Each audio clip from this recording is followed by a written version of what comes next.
नमस्कार मित्रांनो, तुमचे स्वागत आहे माझ्या एका नवीन व्हिडिओमध्ये. या व्हिडिओमध्ये आपण define general structure and mechanism of dimerisation ते कसं फॉर्म होतं ते आपण ह्या व्हिडिओमध्ये डिस्कस करणार आहोत. तर चला तर माझा व्हिडिओ सुरुवात करूया. तर सर्वात प्रथम आपण डिफाईन पाहूया. डायमरायझेशन म्हणजे काय असतं ते पाहूयात. Dimerization is a process of a two molecule of the same kind join together to form a larger molecule called as a dimer. तर मेनली डायमरायझेशन प्रोसेसमध्ये काय होतं, जे काही दोन मॉलिक्यूल असतात, जे काही सेम काइंडचे जे मॉलिक्यूल असतात, म्हणजे सेम असले जे काही मॉलिक्यूल असतात ते एकत्र येतात, जॉईन होतात आणि त्याच्यानुसार ते जॉईन झाल्यानंतर एक लार्जर मॉलिक्यूल आपल्याला पाहायला मिळतो. त्याला म्हटलं जातं डायमर. म्हणजे दोन मोनोमर एकत्र येऊन एक डायमर तयार होतो. This can be happen through a variety of mechanism. त्याच्यामध्ये जे काही डायमरायझेशन आहे ते वेगवेगळ्या मेथडने किंवा मेकॅनिझमने डायमरायझेशन हे फॉर्म होतं. ते कसं फॉर्म होतं आता आपण ते पाहूयात. तर त्याच्यात मेनली आपण covalent bonding, hydrogen bonding and non covalent interaction या जे मेकॅनिझम आहे ते मेनली डायमरायझेशन फॉर्म होण्यासाठी इम्पॅक्ट पाडतात. तर पहिल्यांदा आहे covalent bonding. The two molecule share the electron to form a covalent bond. जे याच्यामध्ये जे कोव्हॅलंट बॉन्डिंगमध्ये काय केलं जातं, जे काही दोन मॉलिक्यूल असतात ते त्यांच्यामधले जे काही इलेक्ट्रॉन असतात ते शेअर करतात आणि त्याच्यानंतर त्याच्यामध्ये कोव्हॅलंट बॉन्ड तयार होतं. And this is a common type of डायमरायझेशन.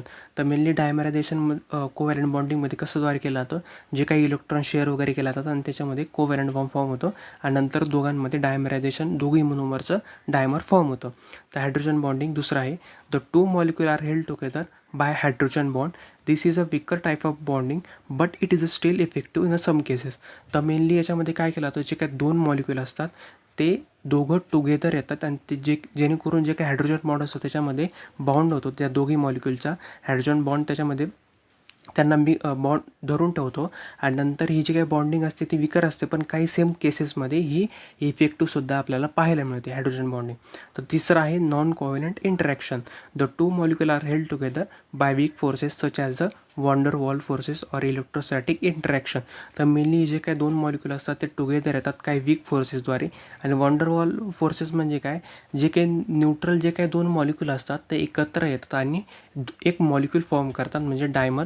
म्हणजे दोन मोनोमर असतात, त्यांची जे काही चार्जेस असतात ते न्यूट्रल असतात, तर मग ते एकत्र येऊन एक डायमर फॉर्म केला जातात. त्याला म्हटलं जातं वॉन्डरवॉल फोर्सेस आणि त्यालाच इलेक्ट्रोस्टॅटिक इंटरॅक्शन. ह्या जे काही वॉन्डरवॉल फोर्सेसमध्ये इलेक्ट्रोस्टॅटिक इंटरॅक्शन थ्रू जे काही दोन न्यूट्रल मॉलिक्यूल असतात ते एकत्र येतात आणि त्याच्यानंतर त्यांचा बॉन्ड फॉर्म होतो. This is a weakest type of bonding but it can be still be important in a some cases. आणि हे सुद्धा विकेस्ट टाईप ऑफ बॉन्डिंग आपल्याला पाहायला मिळतं, पण इन सम केसेसमध्ये हे इफेक्टिव्हसुद्धा पाहायला मिळतं.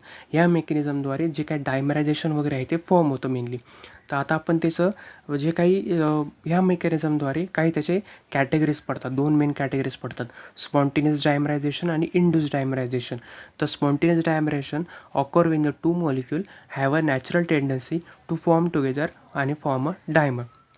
तर मेनली याच्यामध्ये काय केलं तर जे काही दोन मॉलिक्यूलची नॅचरल टेंडन्सी असते ते दोघं एकत्र येतात आणि दोन मोनोमरचा एक डायमर फॉर्म होतो.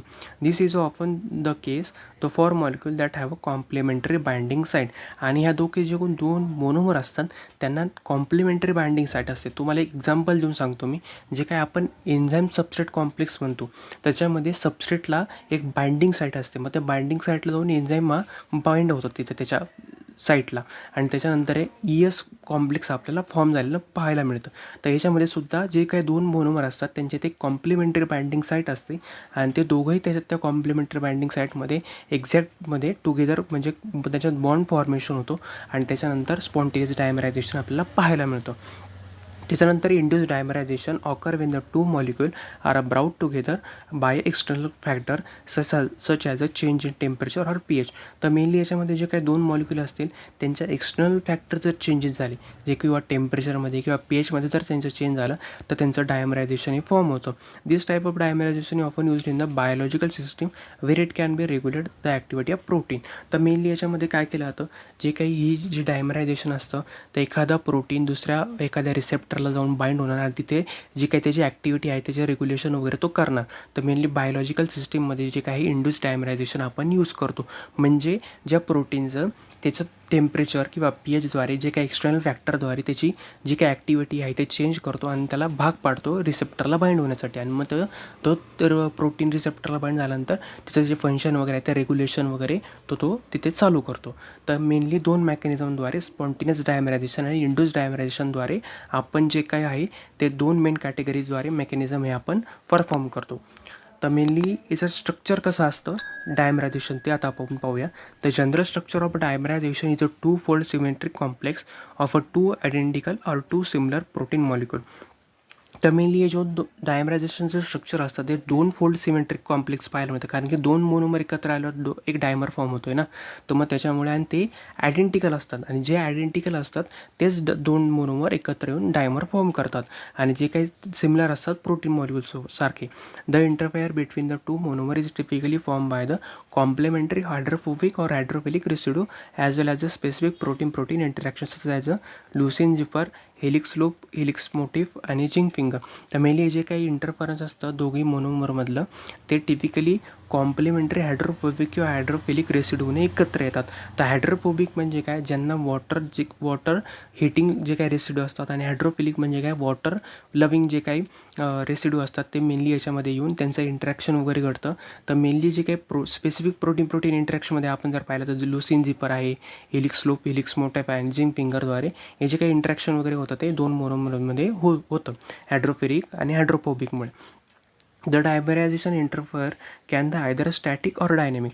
तर मेनली जे काय डायमरायझेशन आहे ते इंटरफेअर केलं जातं either statically or dynamically. In a static dimer the 2 monomer are held together by strong interaction that prevent them from the dissociating. तर मेनली हे जे स्टॅटिक डायमरायझेशन कसं फॉर्म होतं, जे काही 2 मोनोमर असतात ते एकत्र येतात जे काही स्ट्रॉंग इंटरॅक्शन आणि ते प्रिव्हेंट करतात डिसोसिएट, म्हणजे ते डिबॉन्डिंग होण्यापासून डिसोसिएटिंगपासून प्रिव्हेंट करतात स्वतःला. The dynamic dimer the 2 monomer are able to dissociate or associate relatively easily. तर याच्यामध्ये डायनेमिक डायमरमध्ये काय केलं जातं ते बॉन्डिंग पण होते आणि बॉन्डिंगसुद्धा त्यांच्यामध्ये काढण्याची त्यांच्यामध्ये डायनेमिक डायमरमध्ये ॲबिलिटी असते. The dynamic nature of the some dimer allow them to function as a molecular switches in which the dimer state is regulated by the binding of ligand or other molecule. जे काय dimer वगैरे असतात त्याच्यामध्ये dynamic डायमरमध्ये, तर मग आपण पाहिलं जे एन्झाईम सबस्ट्रेट कॉम्प्लेक्स असतं त्याच्यामध्ये सबस्ट्रेटसाठी बाइंड झाल्यानंतर एक कॉम्प्लेक्स फॉर्म होतं, एक प्रोडक्ट फॉर्म होतं. आणि आपण प्रत्येक पाहिलं की एन्झाईम हा रिसायकल होतो, म्हणजे सबस्ट्रेटपासून जे एकदा प्रोडक्ट तयार झालं तो मग एन्झाईम काय होतो, तो सेपरेट आउट होतो आणि परत दुसऱ्या एखाद्या सबस्ट्रेटला जाऊन बाइंड होतो. त्याच्यामध्ये तसंच असतं डायनॅमिक नेचर कसं असतं डायमरचं, काही ते स्विचेस करतात, म्हणजे वेगवेगळ्या मोनोमरला जाऊन काही मोनोमर बाइंड होतात आणि ते डायमर फॉर्म करून म्हणजे ते लिगँडला सुद्धा बाइंड होतात किंवा मॉलिक्युलला बाइंड्स होतात आणि त्याच्यामुळे एक कॉम्प्लेक्स फॉर्म होतं आणि त्याच्यानंतर पुढे जाऊन जे काही डायमर असतील ते परत रिसायकल किंवा रियूज केले जातात. तर हे एन्झाईमबद्दल आपल्याला माहिती आहे की एकदा सबस्ट्रेटला बाइंड झाल्यानंतर ते प्रोडक्ट फॉर्मेशन करतात आणि नंतर मग परत जे काही सबस्ट्रेट असतील ते प्रोडक्ट फॉर्म झाल्यानंतर एन्झाईम हा वापस रियूज केला जातो. तर इथं होतं त्याचं स्ट्रक्चर डायमरायझेशनचं. तर मेनली काही एक्झाम्पल आहे त्याचे. In a chemistry dimerization is often use to synthesize a new compound. For example the dimerization of a an nitrobenzaldehyde with the acetone produce the indigo blue dye. आणि जे काही डायमरायझेशन आहे ओ नायट्रोबेन्झॉल्डिहाइड आणि ॲसिटोनचं ते एकत्र आल्यानंतर ते डायमरायझेशन फॉर्म झाल्यानंतर एक ब्ल्यू कलरचा डाय इंडिगो तयार होतो. In a biology dimerization it use to many protein to regulate their activity. For example insulin receptor dimerize when it bind to the insulin which activate the receptor and trigger the signaling cascade.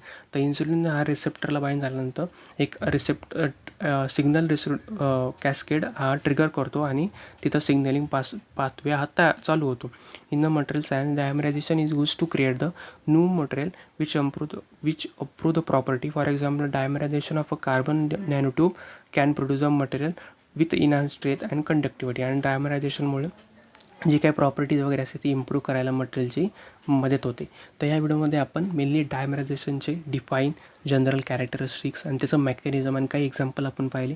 तर तुम्हाला माझा video आवडला असेल तर नक्की ह्या व्हिडिओला like करायला विसरू नका आणि तुमच्या मित्रांसोबत हा व्हिडिओ नक्की शेअर करा. तर चला तर मग भेटूया पुढच्या व्हिडिओमध्ये.